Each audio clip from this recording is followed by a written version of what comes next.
یہ بات ہی آپ چھوڑ دیں کہ کوئی آپ کو کچھ کہے گا نہیں، یہ چھوڑ دیں۔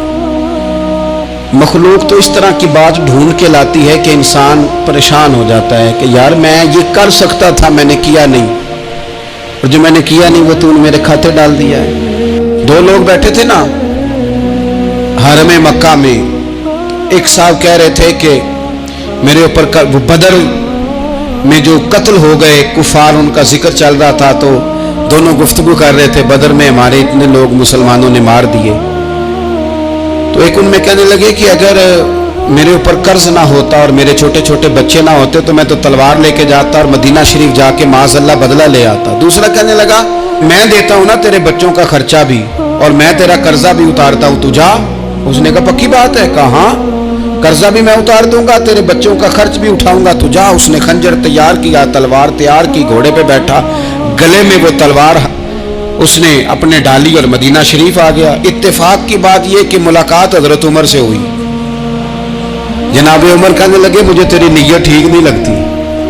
پکڑا کدھر آئے ہو؟ کہنے لگا میں تو بدر کے قیدیوں کے بارے میں بات کرنے آیا۔ فرمایا تلوار لے کے چل تجھے حضور کے پاس لے کے جاتا ہوں۔ نبی کریم کی بارگاہ میں لے گئے تو حضور فرمانے لگے کیسے آئے ہو؟ کیسے آنا ہوا؟ کہنے لگے جی میں تو بدر کے جو قیدی آپ کے پاس ہیں ان کی بات کرنے آیا تھا۔ تو حضور فرمانے لگے چل پھر باقی کی میں سناؤں۔ خیال آیا مسلمان نیک و بد پہچان جاتے ہیں، محمد آدمی کے دل کی باتیں جان جاتے ہیں صلی اللہ تعالی علیہ وسلم۔ فرمایا میں سناؤں؟ حضور کیا؟ فرمایا تم اور فلاں بن فلاں وہاں بیٹھے ہوئے تھے نا حرم مکہ میں فلاں پہاڑ کے ساتھ ٹیک لگا کے، اور تم نے یہ کہا تھا نا کہ قرضہ نہ ہوتا، بچے چھوٹے نہ ہوتے تو بدر کے مقتولین کا میں بدلہ لیتا۔ یہ سارا کچھ طے کر کے پھر آئے ہو تلوار لے کے، اور یہاں کہتے ہو میں قیدیوں کے بارے میں بات کرنے آیا تھا۔ اس کے تو پسینے چھوٹ گئے، وہ تو بے حال ہو گیا۔ اس نے کہا اس کا تو سوائے اس کے اور میرے کسی کو نہیں پتا، اگر آپ کو پتا چل گیا ہے تو پھر آپ اللہ کے سچے رسول ہیں۔ تو حضور اگر آپ کو پتا چل گیا ہے کہ میں قتل کرنے کے ارادے سے آیا ہوں، میں معاذ اللہ بدلہ لینے آیا ہوں، اللہ کرے آپ کو سمجھ آئے میری بات کی۔ یعنی ایک تو یہ ہے کہ بندہ وہ پکڑا گیا ہے، اور ایک یہ کہ کسی کو پتا چل گیا ہے کہ یہ اس کام آیا ہے۔ پھر لوگ جب معافی دیتے ہیں تو بڑی کہانیاں سنا کے دیتے ہیں، ایسے نہیں دیتے۔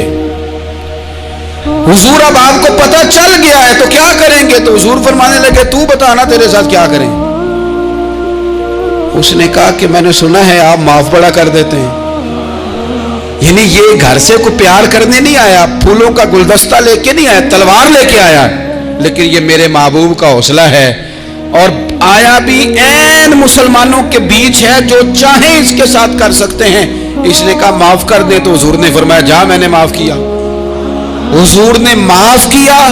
وہ کہتا حضور معاف کر رہے تھے اور رب میرے دل میں ایمان کو تازگی عطا فرما رہا تھا۔ حضور نے معاف کیا اور میں نے کلمہ پڑھنا شروع کر دیا۔ ایسے لوگ سامنے کھڑے ہو گئے فتح مکہ کے دن کہ جن کے چہروں سے ان کی زیادتیاں عیاں ہو رہی تھیں، ان کے ظلم چھلک رہے تھے چہروں سے۔ حضور کے سامنے کھڑے ہیں، کانٹے بچھانے والے بھی، روڑے مارنے والے بھی، گلے میں رسیاں ڈال سارے کھڑے۔ حضور نے فرمایا بتاؤ تمہارے ساتھ کیا سلوک کروں؟ انہوں نے کہا آپ کریم ہیں۔ تو حضور نے پتہ کیا کہا؟ قرآن پاک میں ایک سورہ یوسف ہے، کچھ لوگوں کو لفظ یہ قصہ بھی بڑا برا لگتا ہے، تو اللہ فرماتے ہیں نحن نقص علیک احسن القصص، محبوب ہم آپ کو ایک سونا قصہ سنانے لگے۔ اس کو اللہ نے قصہ کہا، سونا قصہ، سورہ یوسف کو۔ تو سورہ یوسف کیا ہے بھلا؟ ذرا انداز دیکھیے سورہ یوسف کا۔ پہلے حضرت یوسف لاڈلے ہیں باپ کے، لاڈلے، پھر اسی جناب یوسف کے منہ پہ تماچے ہیں، پھر وہی جناب یوسف کنویں میں ہیں، پھر کنویں سے بچ گئے۔ کنویں میں گرا بھی بندہ کبھی بچتا ہے، بچ گئے، اللہ کی شان ہو تو بچ جاتا ہے، بچ گئے۔ فرماتے ہیں میں نے سمجھا بچ گیا ہوں، جب بچ گیا تو بڑی تکلیف ہوئی۔ بھائیوں نے کہا ہمارا غلام ہے، ہم نے بیچنا ہے۔ سگے بھائیوں نے بیچا، جو باپ کی طرف سے سگے تھے بیچا۔ فرماتے ہیں میں بکا، اب بڑا پریشان تھا کہ یار کبھی آپ غور کریں نا کسی کا ریٹ لگ جائے. فرماتے ہیں اب بڑا پریشان تھا، اور جب میں مصر میں گیا تو میں کونے میں کھڑا ہوں اور لوگ مجھے خرید رہے ہیں. محبت میں یہ قصہ سنانا تو آسان ہے کہ بی بی اٹی لے کے آ گئی تھی، پر جو بیکرا ہے اس کا بھی تو حال دیکھو نا کیا ہے، اس کا ریٹ لگ رہا ہے. یہ بھی تو بڑی. اور جناب یوسف کہتے ہیں پھر عزیز مصر نے خرید لیا تو بادشاہ کے گھر گیا تو کچھ سکھ کا سانس آیا. یہ حضرت یوسف ہیں، یہ لاڈلے ہیں. فرماتے ہیں سکھ کا سانس لیا ہی تھا کہ جناب زلیخا نے الزام لگایا، اور وہ غلطی معاذ اللہ جس کا تصور بھی نہیں، اس کی پاداش میں سالوں جیل کاٹا. لیکن خدا کی حکمت ہے نا، اللہ کا کرم ہے نا، جس ملک کے وہ قیدی تھے رب نے اسی ملک کا حکمران بھی بنا دیا. یہ اللہ کی حکمت ہے نا، تقاضے ہیں نا. صبح کے تخت نشین شام کے مجرم ٹھہرے، ہم نے پل بھر میں نصیبوں کو بدلتے دیکھا. وہ جو چاہے جب چاہے کر دے. تو جب وہی بھائی مجبور ہو کر سوالی بن کر سامنے آئے ہیں، پتہ کیا ہوتا ہے، بندہ معاف کر دیتا ہے. بہت سارے لوگ معاف کرتے ہیں پر کہانیاں سنا کے، پتہ جے نا ادو کی آکھیا سا جے، پتہ جے نا ادو کی کیتا سا جے، پھر پتہ جے نا تسی اے بھی آندے سو. یہ ساری کہانیاں سنا کے. لیکن حضرت یوسف کے سامنے کھڑے ہو گئے. جناب یوسف نے بات چھیڑی کوئی نہیں، فرمایا تم سے بات ہی کوئی کرنی، جاؤ تمہیں سارا کچھ معاف کیا. اب جب یہ لوگ مکے والے حضور کے سامنے کھڑے، اس طرح معافی دینی چاہیے. یہ جب سامنے کھڑے ہوئے تو حضور نے فرمایا پتہ ہے تمہارے ساتھ کیا سلوک کرنے والا ہوں؟ کہا حضور نہیں. فرمایا وہی جو جناب یوسف نے بھائیوں کے ساتھ کیا تھا. پچھلا صفحہ پلٹنا ہی کوئی نہیں، جاؤ تمہیں معاف کیا، جاؤ تمہیں معاف کیا، جاؤ تمہیں معاف کیا. اور صرف معاف نہیں کیا، ساتھ عزت بھی دی. سب سے زیادہ مقابلے تو حضرت ابو سفیان نے کیے تھے نا، آخر تک وہ آئے تھے. آج وہ کلمہ پڑھ رہے ہیں، سردار ہیں، کلمہ پڑھ رہے ہیں. تو نبی پاک نے صرف معافی نہیں دی، عزت بھی دی. فرمایا جناب ابو سفیان چونکہ اب مسلمان ہو گئے ہیں، میں سب کو معاف کرتا ہوں. جو اپنا اندر سے دروازہ بند کر لے اسے بھی معاف کرتا ہوں، اور جو ابو سفیان کی حویلی میں آ جائے اسے بھی معاف کر دوں گا. تو ابو سفیان وہ کہتے میں حیران ہی ہو گیا کہ اتنی بڑی بات، معافی بھی دی اور ساتھ عزت بھی دی. تو آج جو سبق آپ کی خدمت میں نے عرض کیا ہے، اس کو آپ امید ہے یاد رکھیں گے. ایک تو یہ کہ معافی مانگ لیں. اگر کسی جگہ ہمارا معافی مانگنا اگر ہم سمجھتے ہیں، ہمارا دل ضمیر گواہی دیتا ہے کہ مجھے معافی مانگنی چاہیے، تو معافی مانگیں. اور دوسرا پھر معافی دیں بھی، اور معافی دیں، سیاسی صلح نہ کریں. معافی دیں تو پھر واقعہ ہی دیں، دل سے دیں. اور آخری بات یہ کہ جس طرح ہم نے لوگوں سے معافی لینی ہے اور معافی دینی ہے، اسی طرح جہاں ہم سے شرعی قباحتیں ہوئی ہیں، اخلاقی کمزوریاں ہوئی ہیں. ایک بات تو اچھی طرح سمجھ لیں کہ نفل پڑھنے سے حقوق العباد نہیں معاف ہوتے، وہ بندے سے معافی مانگنے سے ہی ہوتے. ساری رات کو بندہ تسبیح پڑھے اور کہے کہ میں نے اماں کی نافرمانی کی ہے تو معافی ہو جائے گی، نہیں، وہ اماں ہی معاف کرے گی تو معافی ہوگی، وہ ابا ہی معاف کرے گا تو پھر ہی معافی ہوگی. میں پرسنلی بعض چیزوں کو نوٹ کرتا ہوں اور مجھے ان کا بڑا خیال رہتا ہے. میں محسوس کرتا ہوں کہ نہ چاہتے ہوئے بھی ہمارے رویے سے بعض لوگوں کو تکلیف ہوتی ہے، نہ چاہتے ہوئے.